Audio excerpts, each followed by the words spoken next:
بسم اللہ الرحمن الرحیم۔ تمام دیکھتی آنکھوں اور سنتے کانوں کو عمر وائس کا سلام۔ امید کرتا ہوں میرے تمام دوست احباب جہاں کہیں بھی ہوں گے خوش اور خوشحال ہوں گے اور اپنی پوری زندگی نہایت اسلامی طریقے سے گزار رہے ہوں گے۔ دوستو، آج کی اس ویڈیو میں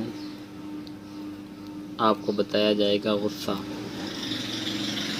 انسان پر کیوں لازم ہے یا کس ٹائم آتا ہے یا کیوں آتا ہے یا کس وجہ سے آتا ہے، اس کو کنٹرول کیسے کرنا ہوتا ہے۔ تو غصے سے متعلق آج آپ کو ایک اہم سٹوری بیان کی جائے گی۔ تو دوستو، غصہ پہلی بات تو یہ اسلام میں حرام ہے۔ ایک مسلمان اور مومن آدمی کو غصہ نہیں جچتا کہ وہ غصہ کرے ہر چھوٹی بڑی بات پہ۔ زندگی امتحان گاہ ہے اور جہاں ہر اچھے برے موڑ پر غصہ آنا مناسب نہیں سمجھا جاتا۔ نبی کریم صلی اللہ علیہ وسلم کا ارشاد ہے کہ سب سے اچھا اور سب سے عظیم انسان وہ ہے جس کے اخلاق اچھے ہیں، لوگوں کے ساتھ تعلقات اچھے ہیں جس کے لوگوں کے ساتھ تعلقات اچھے ہیں، لوگ خوش ہیں۔ دوستو، تعلقات اسی نسبت سے اچھے ہو سکتے ہیں جب ہمارے اندر خوشنودی ہوگی، خوش اخلاقی ہوگی، بات چیت کرنے کا، بولنے کا، بیٹھنے کا، سننے کا، سمجھنے کا، اعصابی، قلبی، جسمانی تمام اعضاء کا، دل و دماغ کا پرسکون ہونا اور اپنے جذبات پر قابو پانا۔ جب یہ سب سہولتیں یا یہ سب کام ہمارے جسمانی باڈی میں موجود ہوگے تب ہم غصے پر بھی قابو پائیں گے، تب آپ اپنی زندگی میں آسانیاں بھی لائیں گے اور اپنی زندگی کو خوش اخلاقی سے بھی گزاریں گے۔ تو آئیے دوستو، غصے سے متعلق آپ کو ایک اہم سٹوری بیان کرنا چاہتا ہوں۔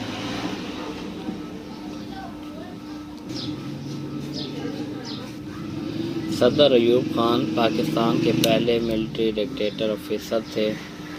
وہ روزانہ سگریٹ کے 2 بڑے پیکٹ پیتے تھے۔ روز صبح ان کا بٹلر سگریٹ کے 2 پیکٹ ٹرے میں رکھ کر ان کے بیڈ روم میں آ جاتا تھا اور صدر ایوب سگریٹ سلگا کر اپنی صبح کا آغاز کرتے تھے۔ وہ ایک دن مشرقی پاکستان کے دورے پر تھے۔ وہاں ان کا بنگالی بٹلر انہیں سگریٹ دینا بھول گیا۔ جنرل ایوب خان کو شدید غصہ آیا اور انہوں نے بٹلر کو گالیاں دینا شروع کر دی۔ جب ایوب خان نے گالیاں دے دے کر تھک گئے تو بٹلر نے انہیں مخاطب کر کے کہا کہ جس کمانڈر میں اتنی برداشت نہ ہو وہ فوج کو کیا چلائے گا۔ مجھے پاکستانی فوج اور اس ملک کا مستقبل خراب دکھائی دے رہا ہے۔ بٹلر کی بات ایوب خان کے دل پر لگی۔ انہوں نے اسی وقت سگریٹ ترک کر دیا، مطلب سگریٹ پینا چھوڑ دیا اور پھر باقی ساری زندگی سگریٹ کو ہاتھ نہ لگایا۔ آپ نے رستم زمان گاما پہلوان کا نام سنا ہوگا۔ ہندوستان نے آج تک اس جیسا دوسرا پہلوان پیدا نہیں کیا۔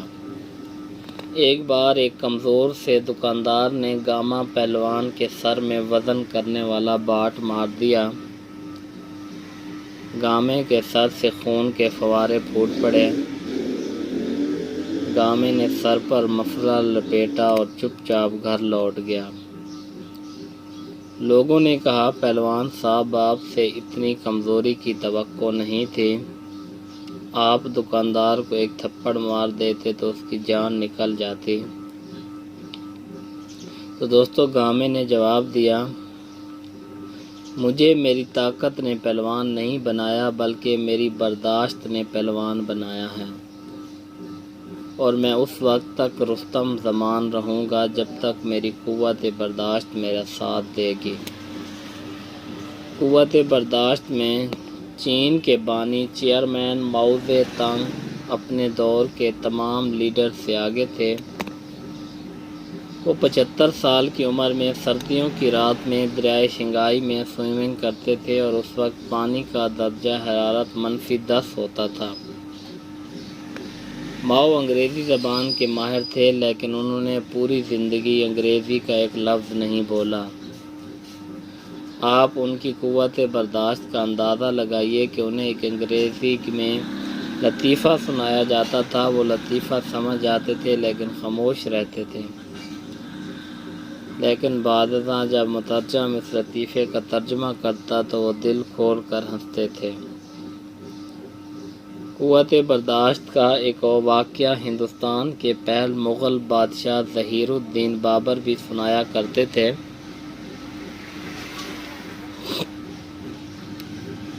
وہ کہتے تھے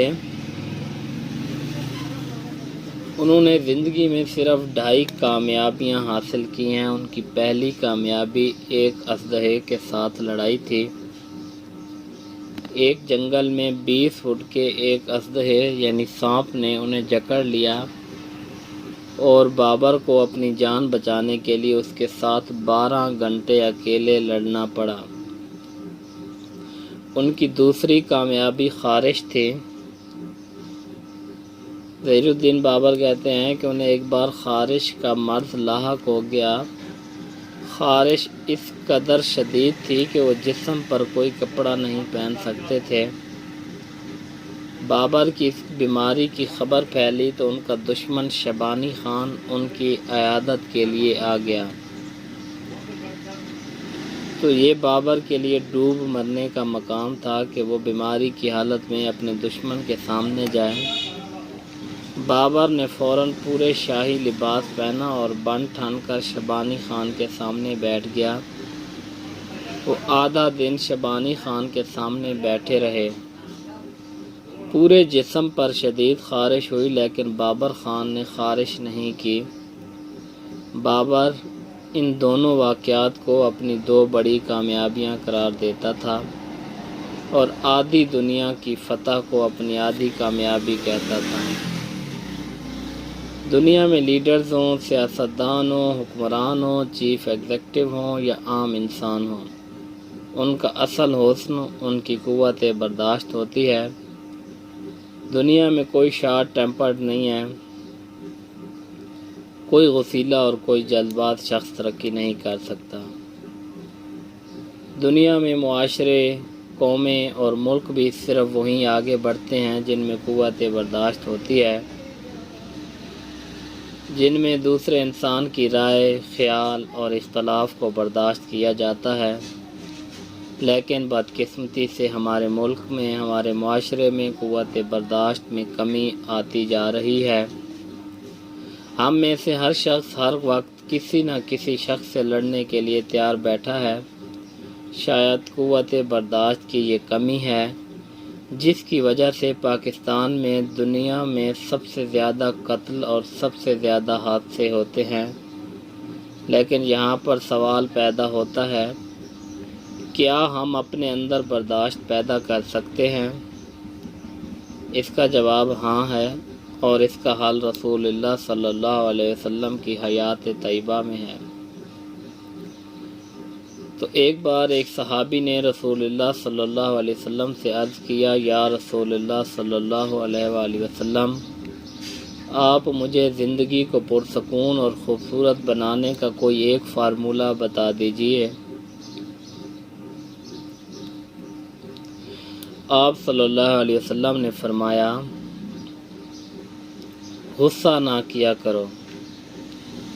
آپ صلی اللہ علیہ وسلم نے فرمایا، دنیا میں 3 قسم کے لوگ ہوتے ہیں۔ اول وہ لوگ جو جلدی غصے میں آ جاتے ہیں اور جلد اصل حالت میں واپس آ جاتے ہیں۔ دوسرا وہ لوگ جو دیر سے غصے میں آتے ہیں اور جلد اصل حالت میں واپس آ جاتے ہیں۔ تیسرا وہ لوگ جو دیر سے غصے میں آتے ہیں اور دیر سے اصل حالت میں لوٹتے ہیں۔ آپ صلی اللہ علیہ وسلم نے فرمایا، ان میں سے بہترین دوسری قسم کے لوگ ہیں، جبکہ بدترین تیسری قسم کے انسان غصہ دینا کے 90% مسائل کی مان ہے، اور اگر انسان صرف غصے پر قابو پا لے تو اس کی زندگی کے 90% مسائل ختم ہو سکتے ہیں۔ برداشت دنیا کی سب سے بڑی اینٹی بائیوٹک اور دنیا کا سب سے بڑا ملٹی وٹامن ہے۔ آپ اپنے اندر صرف برداشت کی قوت پیدا کریں تو آپ کو ایمان کے سوا کسی دوسری طاقت کی ضرورت نہیں رہتی، کیونکہ انسان اکثر اوقات ایک گالی برداشت کر کے سینکڑوں ہزاروں گالیوں سے بچ سکتا ہے، اور ایک بری نظر کو اگنور کر کے دنیا بھر کی غلیظ نظروں سے محفوظ ہو جاتا ہے۔ تو دوستو، آج کے بعد آپ کو جب بھی غصہ آئے تو فوراً اپنے ذہن میں اللہ کے رسول صلی اللہ علیہ وسلم کے یہ الفاظ لے آئیے۔ آپ صلی اللہ علیہ وسلم نے فرمایا تھا کہ غصہ نہ کیا کرو۔ مجھے یقین ہے کہ اللہ کے رسول صلی اللہ علیہ وسلم کے یہ الفاظ آپ کی قوت برداشت میں اضافہ فرما دیں گے۔ اللہ پاک ہمیں عمل کرنے کی توفیق عطا فرمائے۔ دوستو، ملتے ہیں ایک نئی ویڈیو کے ساتھ، تب تک کے لیے اجازت دیجیے۔